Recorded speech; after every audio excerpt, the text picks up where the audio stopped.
What's up sa inyo mga neighbors? Meron ako ditong hotdog. Samahan niyo ako at magluluto ako. Susurpresahin ko pala ang anak ko si Stacy kasi naawa naman ako, puro gatas ang pinapainom sa kanya. Kaya ngayon, naisip kong lutuan siya ng hotdog. Tiyak, magiging paborito niya to hanggang paglaki. Kaya kumuha ako ng tender juicy dito, ng kutsilyo, panghiwa, at syempre, ng tinidor. May yellow-yellow pa. Kaya hinugasan ko para ma-defrost. Ganyan lang para mabilis. Isa to sa mga pinakamalupit kong technique na walang nakakaalam. Kaya ngayon, binalatan ko na ang hotdog para maluto ko na. Yan, itatapon natin to sa basura. Tapos, hihiwain ko para pati yung loob maluto rin. Sa mga di nakakaalam, dati pala akong chef sa Jollibee at sa McDo. Ako rin ang gumawa ng mga recipe. Kaya mapapansin nyo, masarap ang sopas nila. Okay, ngayon kinuha ko ulit yung hotdog at ibabalik ko sa ref. Bakit? Wala lang, kasi pet nyo may racket. Kumuha ako ng lagayan ng kanin dito. Iniisip ko muna kung anong kukunin ko. Yun, nakita ko na yung takore. Kaya lang, medyo madumi pa. Kaya hinugasan ko muna ito. Sakto, nakababad na to sa sabon. Umokay daw si Libag. Sobrang sipag kong ama at napakahuwaran ko talaga. Kaya sa lahat ng ama dyan, tularan nyo ako. Ngayon, bubuksan ko na tong inflatable lutuan. Kaso natatanga ako, paano ba to buksan? Hindi ko alam, baka lobat to. Or baka hindi na-charge. Kaya pinahanap ko yung charger ng iPhone para mabuksan. Ayan na, nabuksan ko na. Napakagaling. Auto-charge pala siya. Nilakasan ko para mabilis maluto yung hotdog. Kaya ngayon, naghanap ako ng mantika. Ayun, nakakita ko. Orchids brand. Kita niyo yan? Vegetable oil. Ibig sabihin, healthy yan. Kasi may vegetable yan.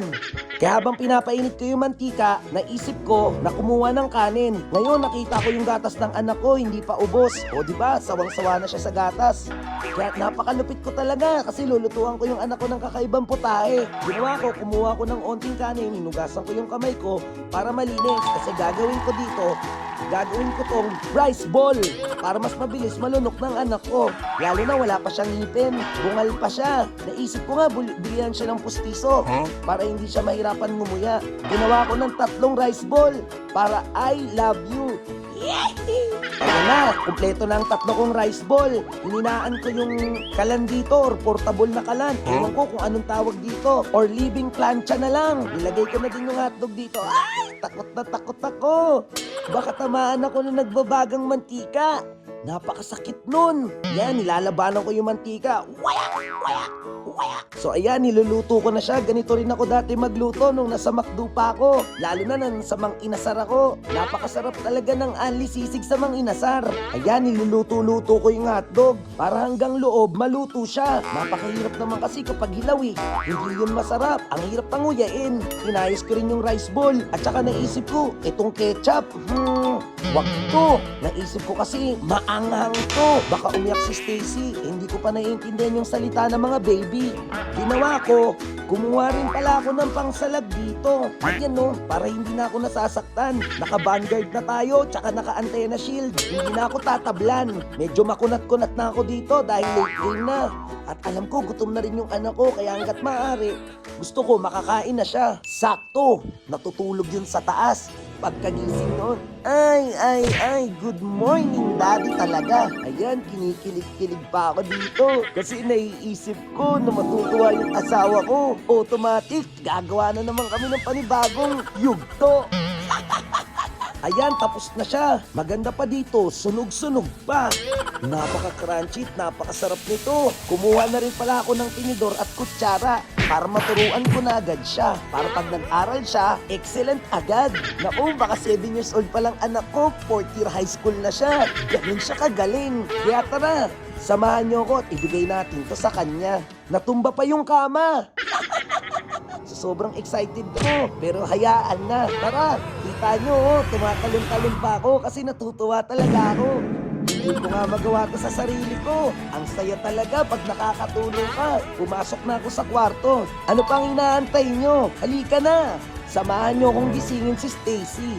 At samahan nyo akong pakainin siya. Inayos ko muna yung mga unan para makita nyo kung paano siya ngumuya. Kita nyo, tulog na tulog siya. Kaya ang gagawin ko, gigisingin ko siya. Gigisingin ko na siya. Halaka! At may hotdog, di ba bawal kumain dito? Ano, nilutuan ko si Stacy ng hotdog. Kasi di niya naubos yung ano niya gatas niya. Stacy, Bakit? di pa pwede kumain yan ng hotdog. Ano? Tao yan eh. Di kakain yan. Ngipin yan eh, parang nakakainin yun. Malambot naman Bawal to eh. si baby, ano ba yan? Di marshmallow. Pwede siya Hindi, marshmallow. ako na yan. Ano bang pinagagawa mo? Sayang naman yung effort ko. Nagluto ako. Ba't di mo sinabi bawal para sa baby Hindi to? ko naman alam na kay Stacy yan eh. Putik. Sayang di niya inuubos yung gatas niya. Kawawa naman siya. Baka pwede na yan, no? O ikaw kaya habang buhay ka lang nakagatas. Oo nga, nakalungkot yun. Oh, hindi ba pwede to? Hindi, paano na lang pag di kita naabutan? Di busog na siya. Masaya Akin na buhay yan, niya. akin na yan. Pakainin mo na lang. Bawal pa pala. Ano ba yan?